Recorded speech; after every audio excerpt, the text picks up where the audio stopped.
નમસ્કાર, આપ જોઈ રહ્યા છો નેશન પ્લસ ન્યૂઝ. હું છું આપની સાથે હેતલ ભગત.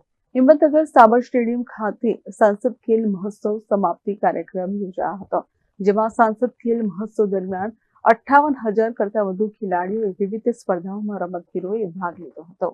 સાબરકાંઠા જિલ્લામાં છેલ્લા કેટલાક દિવસથી દરેક તાલુકા મથકે સાંસદ ખેલ મહોત્સવ આયોજન થકી 58,000 કરતા વધુ ખેલાડીઓએ વિવિધ રમતગમત ક્ષેત્રે ભાગ લઈ પોતાનું પરફોર્મન્સ રજૂ કરી ચૂક્યા છે.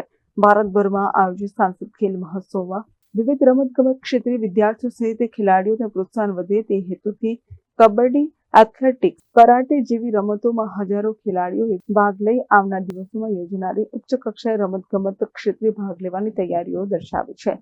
સાંસદ ખેલ મહોત્સવ સમાપ્તિ કાર્યક્રમ દરમિયાન વડાપ્રધાન નરેન્દ્ર મોદીએ વિડીયો કોન્ફરન્સ થકી ખેલાડીઓનું મનોબળ વધાર્યું હતું. સાથે આવનાર ક્ષેત્રે ખેલાડીઓને સારું પ્રદર્શન કરવાની શુભેચ્છાઓ પાઠવી હતી.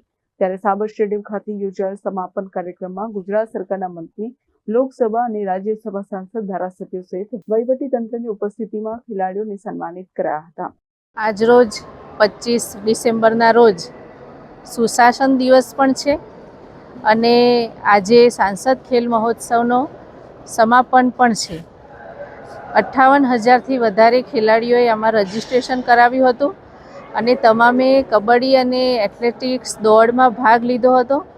અને આજે સૌ સ્પર્ધકો વિજેતા બની અને જ્યારે ઇનામ મેળવવા જઈ રહ્યા છે ત્યારે આ સમારોહમાં માનનીય મંત્રી શ્રી પી.સી. બરંડા સાહેબ અને હિંમતનગરના ધારાસભ્ય શ્રી વીડી ઝાલા સાહેબ, અરવલ્લી જિલ્લામાંથી પણ પૂર્વ મંત્રી અને મોડાસાના ધારાસભ્ય ભીખુસિંહજી, ધવલસિંહજી અને સૌ અમારા જિલ્લા પંચાયતના પ્રમુખશ્રીઓ સાથે નગરપાલિકાના પ્રમુખશ્રી અને સૌ આગેવાનોએ ઉપસ્થિત રહી સ્પર્ધકોનો ઉત્સાહ વધાર્યો હતો.